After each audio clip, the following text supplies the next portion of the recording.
Festidrag.tv vous est présenté par les VR Saint-Nicolas et Choix Radio X Pop 100.9.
Salut tout le monde, on vous souhaite la bienvenue à Festidrag.tv. Martin Danjou en plein cœur du centre-ville de Québec.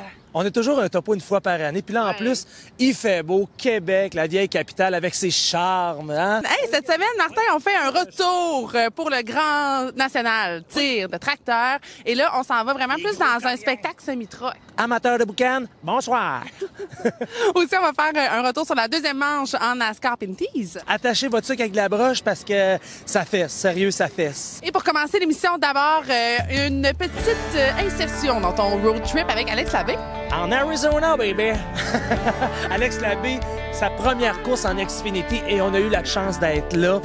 Tu sais, le timing de la vie, hein? Genre, on aurait pu être n'importe où, mais non, on était rendu là, après Vegas, l'Arizona, et grâce à notre chum Dome Fugère, on a pu avoir nos accréditations et notre veste NASCAR Production. Alors, une page d'histoire avec Festidrag.tv, Alex Labbé, en Arizona, pour vous. Et là-dessus, qu'est-ce qu'on dit? Faites du bruit! We can watch that big old moon fall from the sky. Every minute I'm with you, I feel alive. Oh, well, I get high. Quelques secondes avant le départ, Alex Labbé est en train de réaliser son rêve avec son père à ses côtés. Je pense que c'est un rêve de famille. Puis aujourd'hui, on le vit en Arizona. Donne-moi tes impressions. Je peux te dire que ce moment-là, on l'attendait, ça fait longtemps. Puis je suis très heureux de le vivre ici, avec une belle température. Mais je peux te dire que c'est vraiment un rêve que je suis en train de vivre. Puis on a eu des hauts, des bas, on a pensé lâcher, on a pensé faire d'autres choses. Puis c'était trop. On est revenu à la course, puis on a réalisé vraiment notre rêve, notre but qu'on voulait avoir. Comment qu'on sent en tant que père quand on arrive dans un événement comme ça avec son fils? Je veux dire, la palpitation, je pense que tu dois le vivre autant que lui en arrière du volant, parce que je vois y aller tout à l'heure. Vous essayez de vous occuper, faire de quoi? Vous avez de l'air d'avoir le hamster à spin pas mal, là. Je peux te dire que lui, il est tellement content, mais moi, je pense que je suis plus content que lui. Quand que je le vois rouler, ben, je pense que je serais assis sur le banc en arrière. Je suis dedans. Je le vois aller, on jase, on est radio, on se regarde. C'est à vivre. Ma fille est là, mon plus vieux est là, c'est plaisant, on est en famille. Je prenais 2 secondes pour parler avec son père parce que ça vaut la peine. Souvent, on est là avec les pilotes, puis toujours première ligne, c'est toujours le pilote. Mais derrière un pilote, il y a toujours une grande équipe, il y a beaucoup de monde, il y a surtout une famille. Et je pense qu'avec les Labbé, c'est une histoire de famille. Alors pour vous, maintenant, les meilleurs moments d'Alex Labbé du côté de Phoenix, Arizona.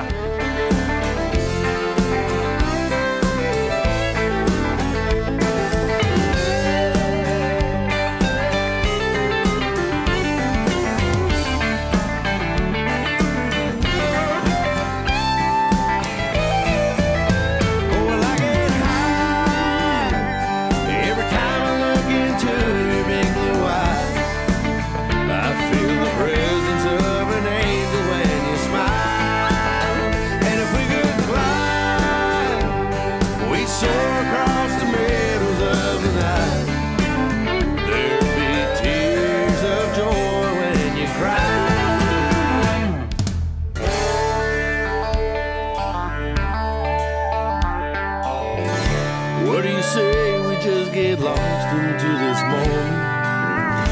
What do you say we just get high on our love?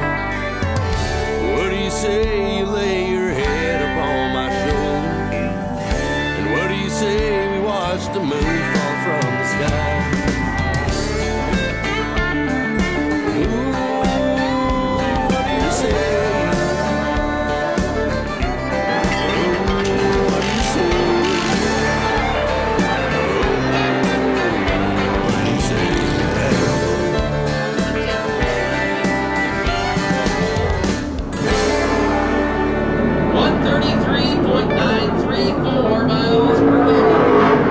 Alex Labbé, tu dois être tout que sur un nuage présentement.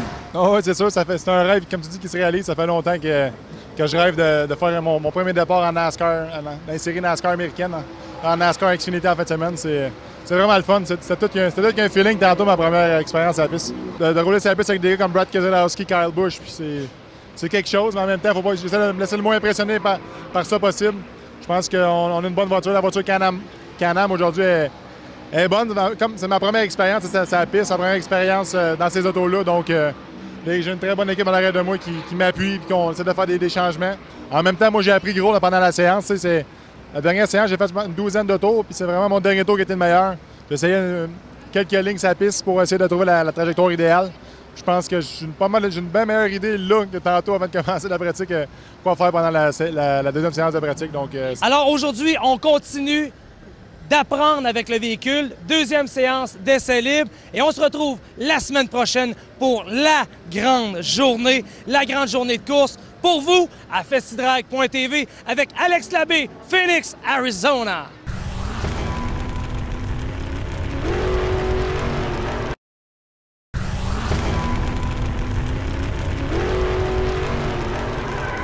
Ce segment sur les tirs de tracteur vous est présenté par le Grand National de tir de tracteur de Saint-Hyacinthe. Alors, cette semaine, à la chronique extrême-nitro.tv, on est de retour encore une fois à Saint-Hyacinthe pour le Grand National de tir de tracteur. Mais là, moi, je suis un petit peu mêlé. Là. On dit tir de tracteur, mais ce qu'on va voir, ça n'a rien à voir avec un tracteur de ferme traditionnel, 4x4, toute la patente. Là. Je suis tout mêlé, explique-nous ça. C'est quoi qu'on va voir? On a différentes classes dans le sport de tir de tracteur. On a vu des pick-up, des rues. Ici, on n'a pas à Saint-Hyacinthe la classe de mini modifié, mais on a des petits tracteurs faisant 2000 livres avec des moteurs de 3000 forces. C'est vraiment spectaculaire. Peut-être qu'on fera un retour avec cette classe-là. Mais au niveau de la classe semi, ce qu'on retrouve, c'est des semis qu'on voit sur la route, carrément. On a des compétiteurs ici du Québec qui pratiquent ce sport-là depuis... On a introduit cette classe-là il y a une dizaine d'années. Alors, il y en a beaucoup qui servent de leur camion sur la route, mais on s'entend que ça a été un petit peu modifié, OK? Et pour une première, spécialement ici à Saint-Hyacinthe cette année, on a 3 camions américains, dont les 2 meilleurs sur le circuit. Les Maximus Prime, c'est des camions qui nous viennent d'Ohio. Des camions qui développent tout près de 5000 HP. Alors, vous allez voir, c'est très, très impressionnant. On parle de mécanique diesel ici, mesdames, messieurs. Là, on va regarder ça en son, en image, mais écoute, c'est spécial, c'est du diesel. On va voir de la grosse boucane noire. On en voit de temps en temps quand on va voir nos courses d'accélération dans la rue, là. Mais là, ça à terre, ça va être vraiment spécial. Pour vous, à extrême-nitro.tv.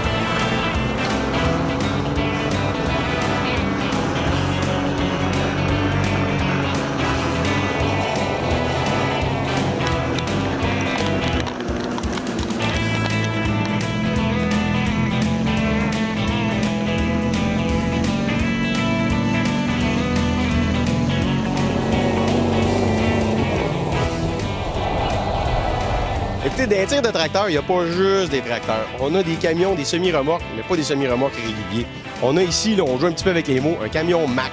On l'appelle le Maximus Prime. Il y a le 1 et le 2. Mais ce qu'il y a d'unique, venez voir ça. C'est un moteur V8 diesel, 998 pouces cubes. On parlait de turbo puis de façon de surcompresser les moteurs. un turbo, c'est beau. 2, c'est mieux. Alors ici, ce qu'on voit, c'est qu'on a un turbo qui pousse dans l'autre turbo. Mais si 2, c'est bon, 4, ça va être encore mieux. Si vous remarquez, de l'autre côté, on a la même configuration. Donc, un turbo qui pousse dans le turbo, qui vient suralimenter le moteur ici du Maximus Prime, le 1 et 2. On regarde ça ensemble.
Ouais, ça n'a pas été une soirée facile. Juste avant d'embarquer dans la course, on s'est rendu compte qu'il y avait un cadre d'essieu qui avait démanché, il n'a plus parti en arrière. Mais mon équipe Can-Am m'a donné la meilleure voiture vraiment. Puis on a fait les meilleurs petits stops, on a battu tout le monde sur le pit lane. Je pense qu'on l'a mérité celle-là. Exactement, à la fin, la voiture WeatherTech Belmar était très rapide. On le savait qu'en soirée, les conditions changeraient énormément. Mon équipe et puis Bill Burns du Moulin Compétition ont fait un très bon travail pour me donner une voiture fiable, mais aussi rapide sur la long run. Donc, en début de course, on avait un bon petit problème en qualification. Et puis, une petite erreur de l'équipe par rapport au Hood qui est parti dans le vent. Mais par la suite, écoute, ils ont travaillé tellement fort jusqu'à date. On est content de revenir 4e position aujourd'hui puis s'améliorer au championnat. Donc, ça commence bien l'année. Oui, c'est pas facile en début de course. On avait beaucoup de sous-virages.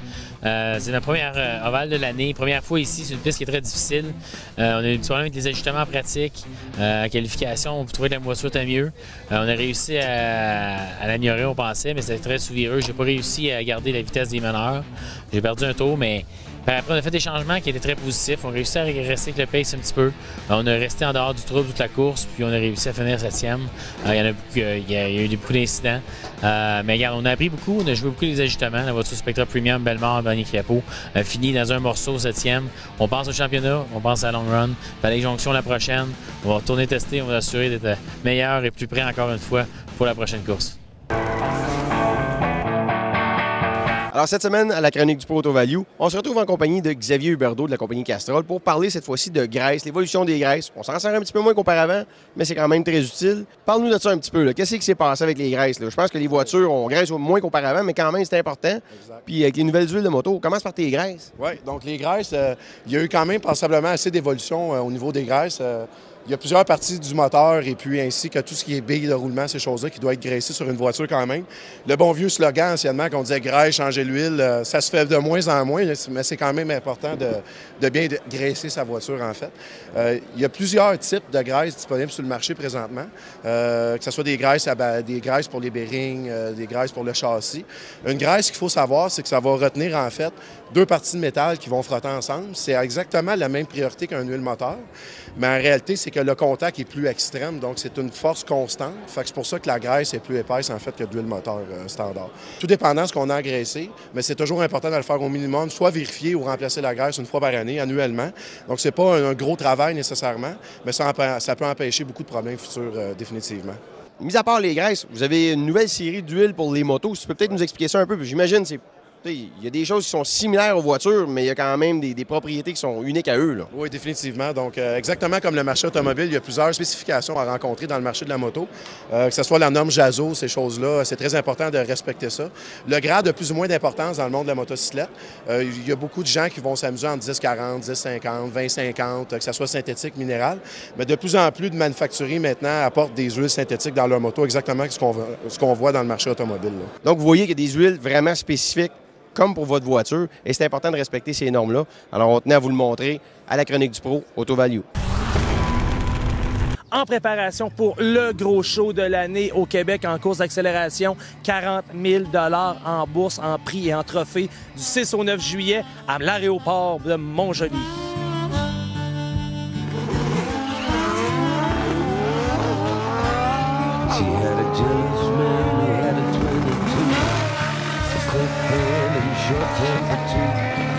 Didn't get the time to make it all right.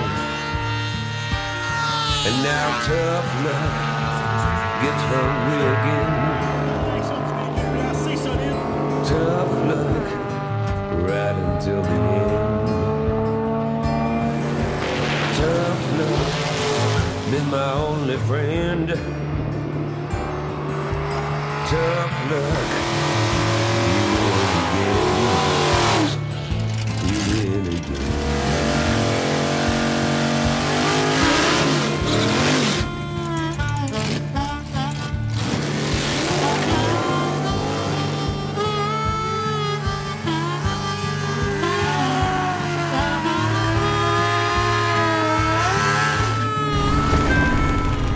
Restez avec nous tout de suite après la pause. Confrontation père-fille, Courtney versus John Force à Vegas, baby!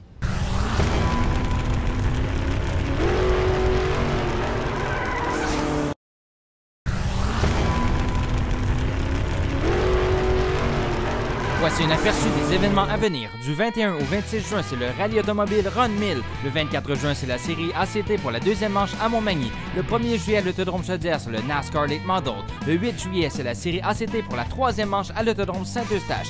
Le 8 juillet, c'est la Drift DMCC pour le deuxième round à l'Autodrome Chaudière. Du 6 au 9 juillet, c'est le Festival Castrol pour le week-end spécial à Montjoly avec plus de 40 000 $ en prix. Le 15 juillet, à l'Autodrome Chaudière, c'est le NASCAR Late Model. Et aussi le 15 juillet, à l'Autodrome Saint-Eustache, c'est la Formula Drift Pro.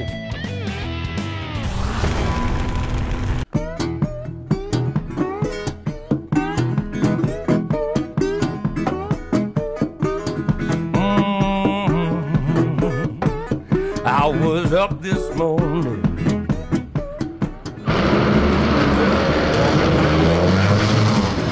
Up this morning. Walking like a man.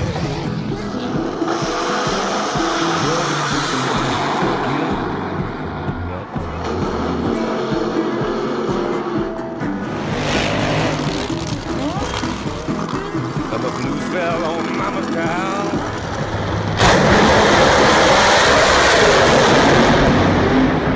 Blues fell on Mama's town. Told me all about that now. Travel on, just go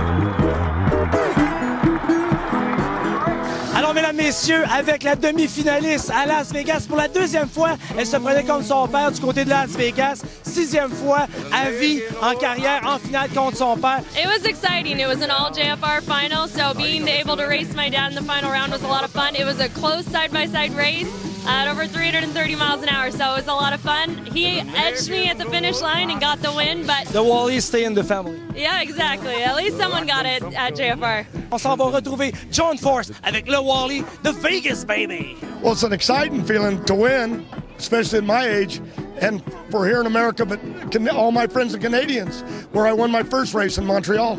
But bottom line, my daughter was right there. She left on me, actually, and I stole a bunch of the tree. That old car ran 85, and I got the win. So we take it home, we share the money.